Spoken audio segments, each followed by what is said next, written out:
This is the M25 AAHL Time Zone B Paper 1 walkthrough. And we'll get started right away with question 1. Part A. F of 0, that is going to be equal to -2. I'm pretty sure we can all read off the answer. Part B. Write down the equation of a horizontal asymptote. So, we'll look at the coefficients of x. We have 3 upstairs and 2 downstairs. So the equation of a horizontal asymptote is going to be y is equal to 3/2. If you forgot to include the part y equals, you will lose a mark. Part C. G of x is equal to -f of x for x greater than 0. Write down the range of g. So we are given the graph of f for reference. So g is gonna look something like this, right? It's gonna go from here, going down, and the other part, it should look something like this. So the range of g is therefore going from -3/2 all the way to g of 0, which is 2. And that is the end of question 1. Question 2. You're given the equation of the line L1, and you want to find the vector equation of it. In other words, in a similar form to this. And what we're going to do is that we're going to set this equal to a parameter. Let's say s. So x, y, and z is equal to 2s plus 1, 3s minus 2, and s. And if we want to factor the s out, it's going to be 1, -2, and 0, plus s times 2, 3, and 1. In part B, we are asked to find the intersection of L1 and L2. To do this, we're going to equate the coordinates. The x coordinates, 1 plus 2x is equal to t. The y coordinates, 2x plus 3s is equal to 4. The z coordinate, s is equal to -8 plus 2t. And now we're going to solve it simultaneously. So let's just pick out the first 2 equations. If we are to solve the first 2 equations, we can read off right away that s has to be equal to 2 and t has to be equal to 5. We are now going to check the values of s and t in the third equation to see if this is true. The left hand side, we have 2. The right hand side, we have 2. The 2 sides are equal, therefore we have an intersection. And our intersection is 5, 4, and 2.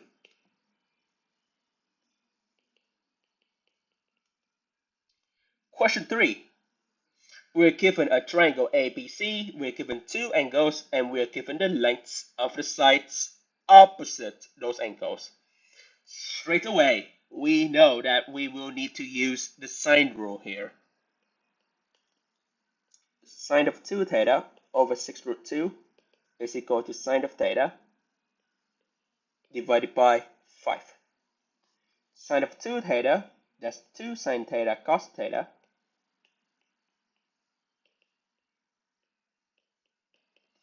we're going to bring the right hand side to the left hand side, and we're also going to factor out the sine of theta. So that leaves us with this. So either sine of theta is equal to 0 or cos of theta is equal to 3√2 over 5. However, theta is between 0 and pi/2. So this is impossible. I'm just going to sketch out a very small part of this curve. If cos of theta is equal to 3 pi by 3 root 2 by 5, then sine of theta is going to be the square root of 1 minus the cosine squared.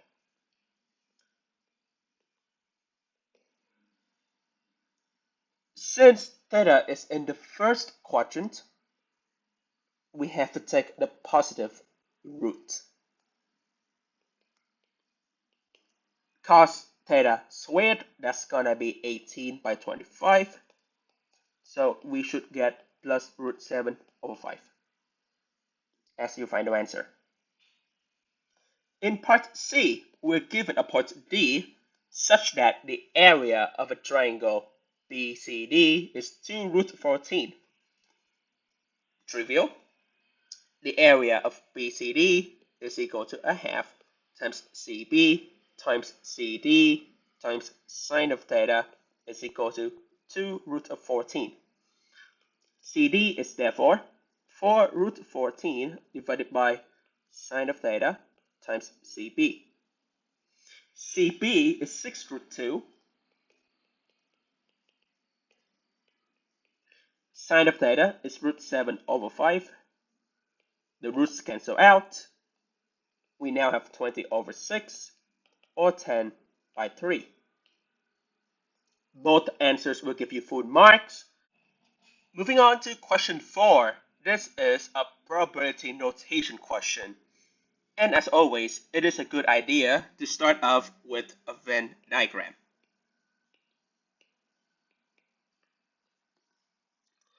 We know that the probability of A union B is 5 by 8.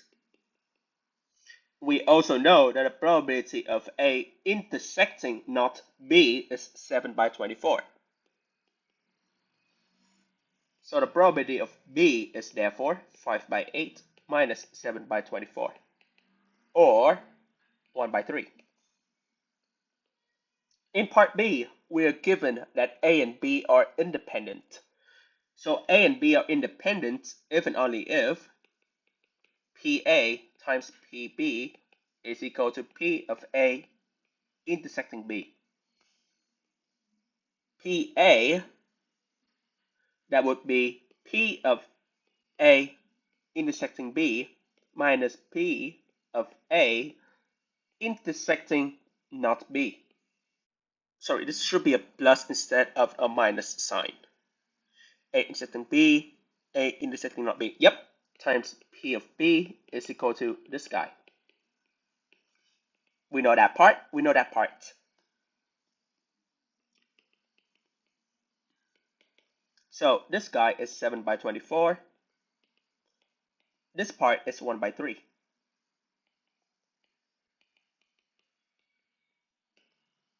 So 2 by 3 P of A intersecting B is equal to 7 by 72. So P of A intersecting B is going to be 7 by 48. The conditional probability A prime given B is equivalent to this.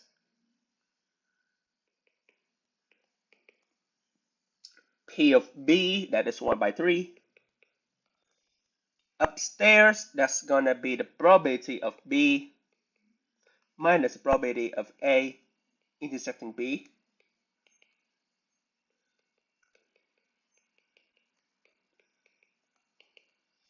And doing a bit of mental gymnastics, you will get to the final answer, which is 9 over 16.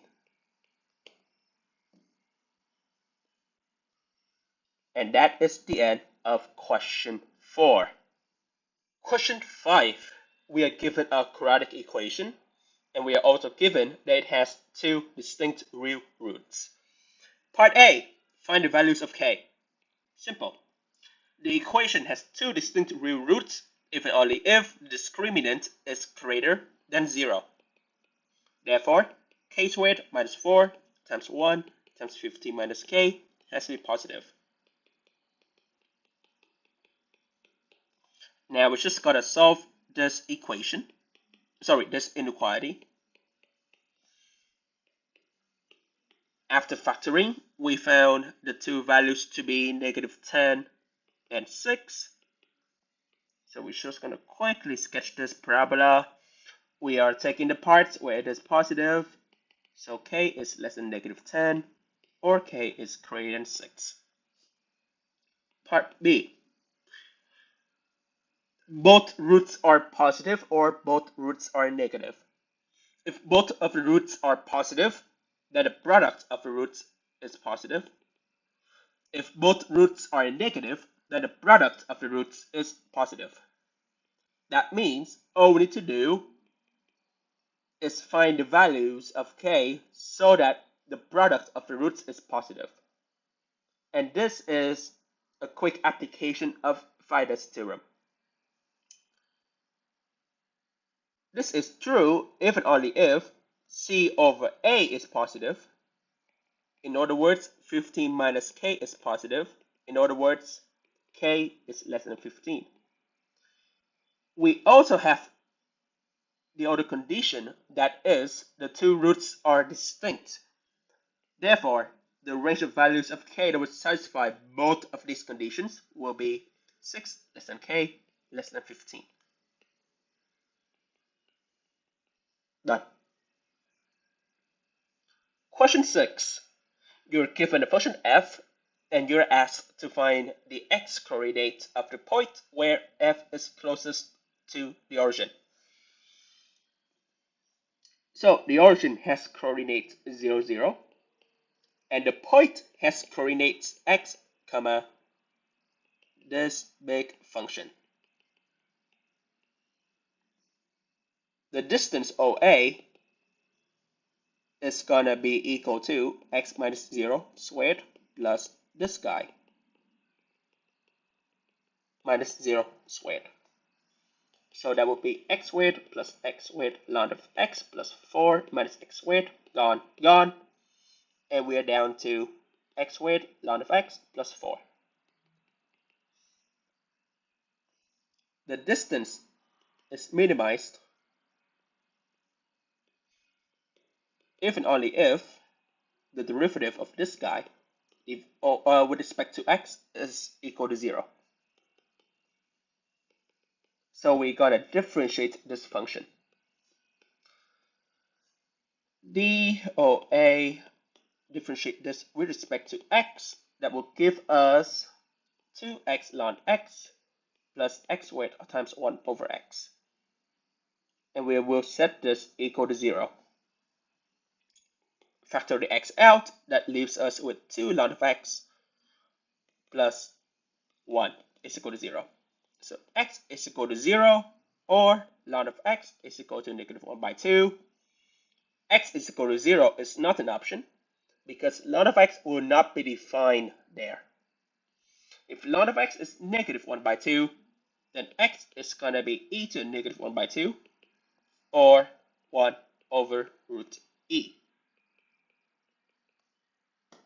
And that is the end of the question.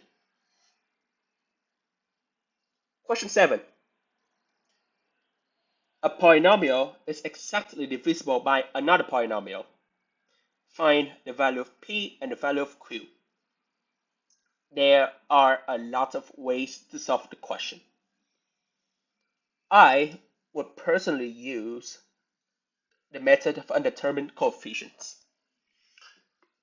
We know that this polynomial over here is exactly divisible by another polynomial.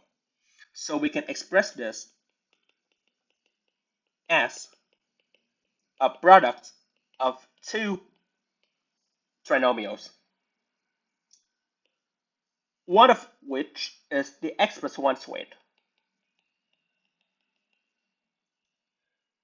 The other one is in the form ax squared plus bx plus c. We know the coefficients of x to the 4 is 1. Therefore, a has to be equal to 1. Because the only way for us to get x to the 4 is by taking x squared times x squared. Similarly, the coefficient of a constant term, or x to the 0, is -3. This means 1 times c is equal to -3, or c is equal to -3 for the same reason. The coefficient of x squared is equal to -2. And to do that, we gotta find all the ways for us to get x squared. So it's either x squared times c, 1 times ax squared, or 2x times bx. So b is equal to 0. Now we have to find p and q. P is a coefficient of x to the 3. We get x to the 3 by taking x squared times bx and 2x times ax squared. So p is equal to 2. And lastly, the coefficient of x. There are two ways for us to get this. It's either from 1 times b or 2 times c.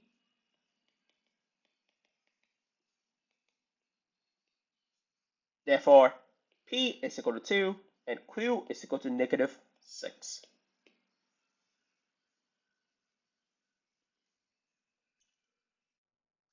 Now we gotta look at question 8.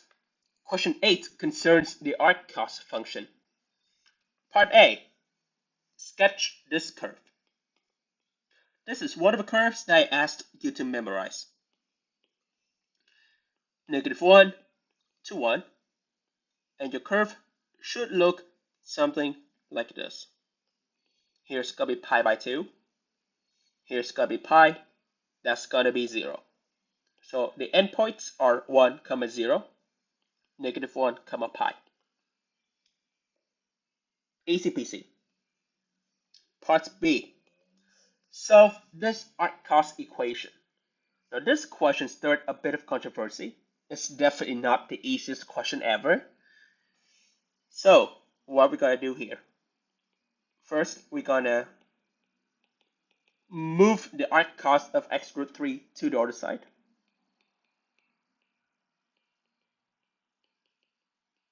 And the reason is that we're gonna take cos of both sides.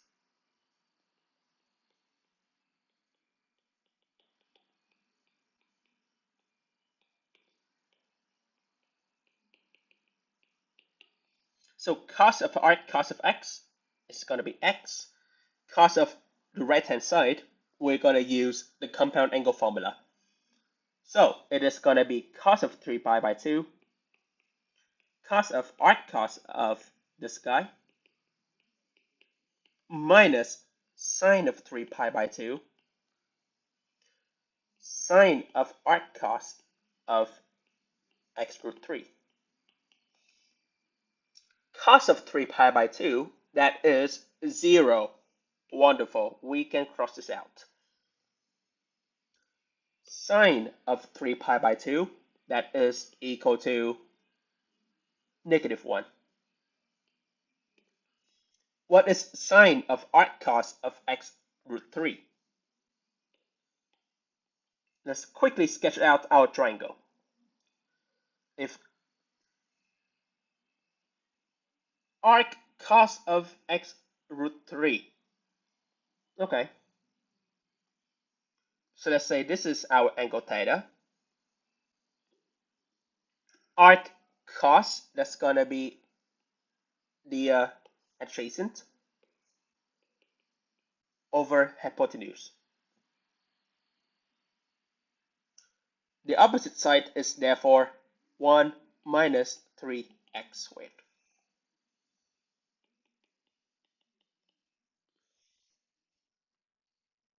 And that now gives you a quadratic equation that you can solve.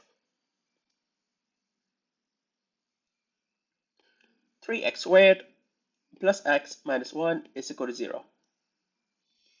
X is therefore negative 1 plus or minus square root of 1 plus 12 divided by 6.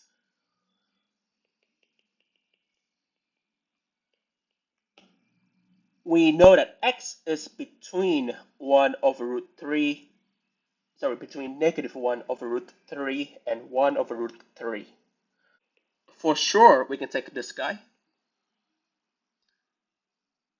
Negative 1 over root 3, that's going to be what over 6? We got to multiply by 2 root 3. So the question becomes, compare this guy with 2 root 3. Oh, sorry, with negative 2 root 3.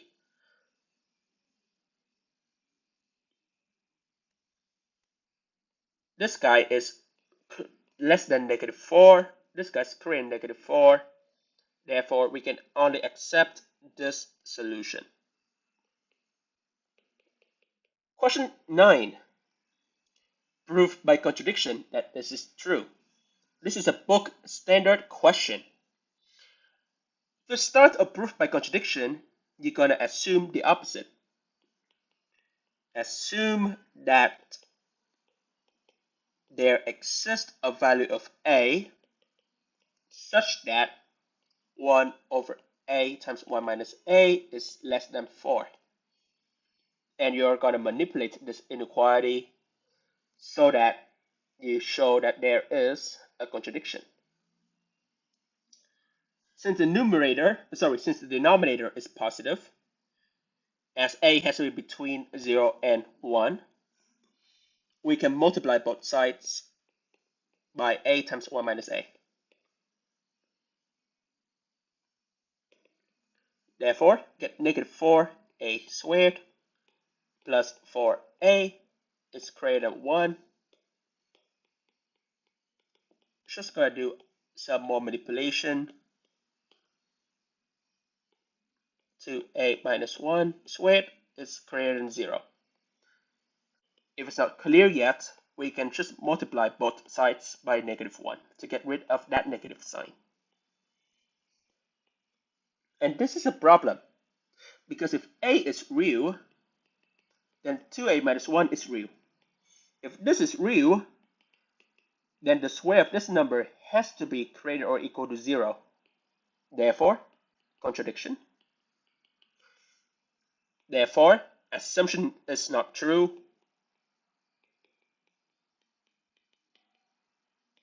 Therefore, 1 over x times 1 minus x is greater or equal to 4. For all x in R, x between 0 and 1.